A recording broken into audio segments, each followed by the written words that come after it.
Hello everybody, welcome to Technique Tuesday. Today I'm going to show you how to do a pop and twist card. There's quite a few different versions available online, so I kind of tried to meld all the bits together to make it the simplest way of assembling it without the do this, measure this, twist that. So hopefully you should be able to follow along. So this is how it looks on the front, and when you open it, this is what it does inside. There's a nice handy dandy mechanism in the back, but like I say, I did a little bit of research and tried to find how to make it work the best. Occasionally, if you make yours and it gets stuck, it's just you almost have to burnish it with the bone folder and twist it a few times to make it work. Because I've made mine and opened it and closed it and thought, what a lovely card you've done there, Alyson. It's already got that point. But sometimes just a little bit at the edges it sticks. But like I say, I tried to find the version that would have the least resistance. So without further ado, let's get some dimensions going, which as always will be in the description at the bottom. But then you can see the pieces that we need to make it. So it's 3 pieces. It's the usual 11 by 4 1/4 scored at 5 1/2. So actually we can just go ahead and fold that in half and give it a nice score with the bone folder. The next piece is 3 3/4 by 11, and it's scored at 2 3/4, 5 1/2, and 8 1/4. So it's basically folded in half and then folded back on itself. So that's the part that the images sit on. That's this part here. And then last but not least, we've got the little mechanism that's needed in the middle. So I'm actually going to do that with you so you can see how it works. So this piece is 3 inches by 8 inches, and we're going to score it half inch in each direction, halfway in each direction. So as it's 3, we're going to score it at 1 1/2, and then because it's 8, we're going to score it at 4. And then there are some measurements we have to do with a pencil, and it looks a little bit tricky, but it's not that complicated. So we just need to measure it on the top and the bottom at 2 1/2 and 5 1/2. And I found the easiest way was just to put the edge on the trough of the paper cutter, get to 2 1/2 and put a little pencil mark, go along to 5 1/2 and put a little pencil mark, and then do it on the top, put the edge where the cutter would go at 2 1/2, a little pencil mark, and then at 5 1/2, just a little, I'm sure you can see that, just a little pencil mark. And then what we need to do is we need to score diagonally between those 2 marks. So we're going to go from the bottom one on the right to the top one on the left. Like I say, the directions will be in the bottom, and the dimensions and all the places where you have to do it. It's not so complicated. So then you're going to get an X that goes across from those 2 marks, and then you've got the ones that are the halfway points. So then what we need to do is fold it in half and give it a good burnish with the bone folder. If you don't have a bone folder, you can always use the back of your scissors or your good old thumbnail, but you really need to make sure that's got a good crease. Then we're going to fold it in half lengthways and score it, and then fold it on the 2 diagonals. So that one and that one. And then when you come to push them together, so you make it like it's a V, and then just gently push in until it forms the 2 triangles. And then what you need to do is, make sure it's straight and give it a good burnish with the bone folder. As long as these two pieces meet in the middle. As you can see, sometimes it just depends where it's landed in that minuscule little trough to make the score line, and mine is a little bit long. So before I start putting it in the card and wishing I'd done something about it, I'm just going to give it a quick little trim, just like a schmeck. That's a technical term for an itty bitty bitty little bit. So that's the piece, that's the mechanism. And what I did was I went ahead and made one and put the tape on it. So you need to put the tape on the triangle point and down on the right hand side, and then when you turn it over, sticky tape on the triangle, and again down about an inch high on the right hand side. So then what we need to do is we need to take the mechanism where the cards go and make sure that it's got 2 mountain folds and 1 valley fold. So you need 2 ups that go down. The one in the middle needs to be the down one. And then what we need to do is open this up so you have the tape. This is how it was after we'd folded it. So the tape at the top and on the right hand side, flip it over, tape at the top on the right hand side. But then when you open it, you can take off the tape at both sides. I saw a lot of videos where they were sticking it, then trying to put this piece in and make sure it was even and high enough up, and I just found the best way to do it was to actually pre-assemble that part. So we've got 2 mountain folds, 1 valley fold. We've got sticky on the bottom left and the top right. I'm going to turn it over, and where the middle of this is, where the crease is, we're going to line it up with the crease of this. And then you can make sure that the distance on both sides is even, and you're more likely to get this in the right spot because it's all down and flat and you can see it and control it. So when you come to put it inside the card, if it's twisted, it's not going to pop out properly. So this gives you the best opportunity, I feel, to be able to get it even. So like I say, we're going to line up this fold with this fold and make sure the distance on both sides is even.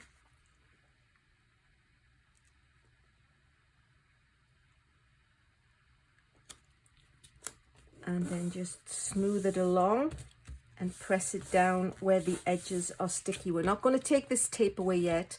We need to build the rest of the card first. But then when you come to fold it, it's already in place. So it's sticky and it's stuck down, and that's ready to go into the card to pop open. So we'll just put that off to one side for now. This is the main body of the card, and what we need to do is, before we can stick the mechanism on the inside, is to go ahead and decorate the inside. And I am going to do that with the lovely new paper which I've used in one of my previous videos. It's the Gingham Cottage, and it's just full of all these lovely gingham shapes and sizes and colors, and woo, I love it. So we're just going to, I've trimmed it to 5 1/4 by 4. That's the usual 1/4 inch smaller layer size, and then quickly attach that. I have gone ahead and done a little bit of the stamping ahead of time too, so when we get to that part, because there's quite a bit involved in getting the mechanism to work, I know you guys are all super expert stampers, so rather than you watch me stamp it, I'm sure you would rather watch me show you how to get the mechanism to work. So we're just going to pop that in, 1/4 inch border shared around, so it's actually, you know, 1/8 of an inch, and that's the card on the inside. Card on the outside will do almost last. So here we go. Put the inside into the card. So we've got it attached to the springing mechanism, and then what we can do is we can line up the bottom and make sure it's nice and even, and wherever it goes at the top is where it's going to, we're going to actually close the card onto it. And if there are any little bits that stick out, now is the best time to trim them. So you can see again with the 1/8 of an inch or the 1/16 of an inch, it's just got the slightest little smidge, and I'm actually going to stick that in my paper cutter. It just sometimes depends on where it falls in the cutting. Oops. So again, another one of those technical schmecks. Just a teeny tiny little piece, but it's always best to be able to do this at this point to make sure that it's going to lie flat in your card and it's not going to throw off the whole mechanism. So now you can see it lies flat at the bottom. So make sure it's centered, put it into the card, peel the tape off, and this is of the lovely tear and tape, so it's nice and super strong. You can use glue. I would use either the strong adhesive tear and tape or the mono Tombow glue, because you need something that's really going to hold it. So then we're going to turn it over, and because we already know the bottom is leveled and even, we're now going to take the sticky off this side and close it down. It's always best to close it onto the card because that's best how it mails. If it doesn't open all the way, very few people get a card and open it and force it to be the whole way, but you do want it to not buckle and bend when you're putting it into the envelope. So there we go. Now when we open it, we've got the lovely mechanism going on. So now we're going to decorate the bits on the inside and the front. So I took a piece of the same Smoky Slate Gingham Designer Series paper. I'm going to pop that on. And then what I did, like I said, rather than you sit and watch me stamp, because I know you guys are all experts, I went ahead and stamped and die cut. The stamp set I used was the Hippest Hippos. The Hippest Hippos and the Hippo die set are currently in the Sale-a-Bration, which runs from July 1st to August 31st. And if you spend $50 from the winter mini catalogue or the main catalogue, you can actually get this for free. You spend $50 net, you get this for free. And then if you spend another $50, you can get the dies that match the stamps for free. And this is how they look. So here's the Hippest Hippos and the dies. So one of the dies is the cute little flowers and the little starburst and the glasses, and then of course the hippos, and there's all sorts of fun things. So I went ahead, this is Flirty Flamingo cardstock, so I used Flirty Flamingo ink, and I cut our lovely little friend all sorts of little embellishments. And then for the front, I'm actually going to just sponge the edge just to give it a little bit of extra pop. So I took one of the sponges, cut it into quarters, or you can cut it into 6 so you get a nice flat edge. And then you just simply dab it on the ink pad and gently brush it on the edges. And it gives just a little pop of colour on the edge. If you sponge it, sometimes it can go a bit further, but if you use the straight edge, you get just a little refrain and it highlights it. So that's with the Flirty Flamingo. Those of you who've watched my videos before know I have a love of dimensionals, but to be honest, this is quite a fat card as it is. and I think if you were to put dimensionals on, it might push it over what you can squeak through the post. So I didn't with this one. I'm just going to stick it on. So I stamped her in Memento black ink, and then what I'm going to do is I am going to take the alcohol markers, the Flirty Flamingo ones, and I'm just going to colour in the skirt. The nice thing about the alcohol markers is they don't, if you stop and then you pick it up again, it doesn't show. They blend nicely into each other. And then I'm just going to give her shoes a little bit of colour. And let's give her a little bit of nail polish. Why not? So that's the front of the card. So it's all ready and it's just waiting on the bits that go on the inside. So same concept. We will just add a little bit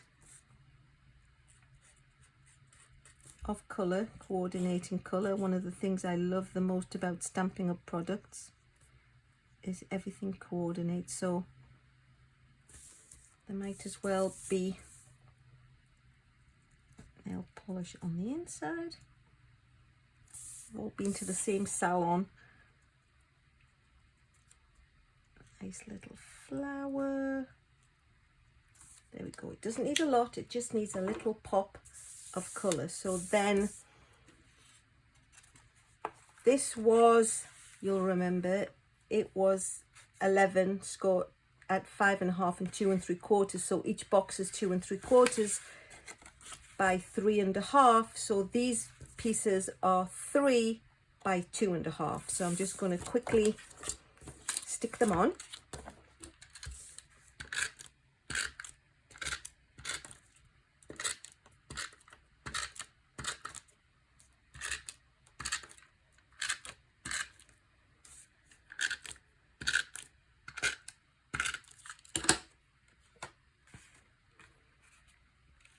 And then we can have one layered on there.